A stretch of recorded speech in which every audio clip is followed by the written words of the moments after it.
السلام علیکم ورحمۃ اللہ وبرکاتہ۔ اچھے دوست کی تین نشانیاں۔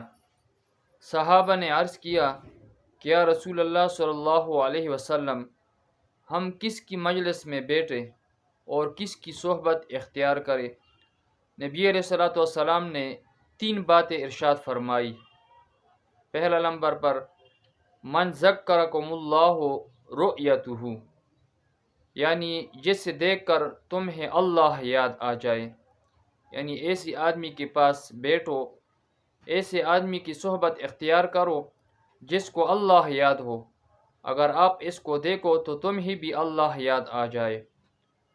دوسرے نمبر پر وزادہ فی علمکم منطقہ، جس کی گفتگو سے، جس کی باتوں سے تمہارے علم میں اضافہ ہو جائے، تو ایسے آدمی کی مجلس میں بیٹھو، ایسے آدمی کی صحبت اختیار کرو۔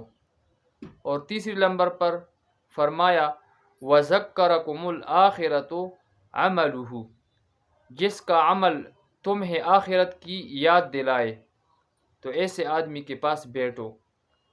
یعنی ماحول کا اثر ہوتا ہے، اگر نیک صحبت اختیار کرو گے، نیک مجلس میں بیٹھو گے تو آپ بھی خود بخود نیک بن جاؤ گے۔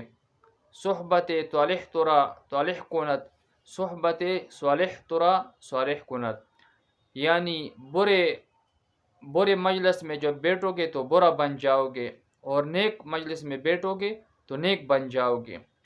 تو جس آدمی میں، جس بندے میں یہ تین نشانیاں پائی جاتی ہیں، اس کی صحبت اختیار کرنی چاہیے، اس کی مجلس میں بیٹھنا چاہیے، کیونکہ ایسی صحبت جو ہے ایمان کو مضبوط کرتی ہیں اور اعمال کو بہتر بناتی ہیں۔ انسان کا ایمان جب مضبوط ہو جائے تو اس کو نیک عمل کرنا جو ہے وہ آسان ہو جاتا ہے۔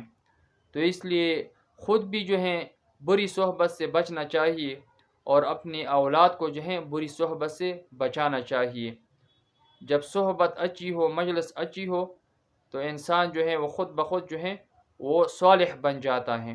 اللہ جل شانہ ہم میں نیک لوگوں کی صحبت عطا فرمائے۔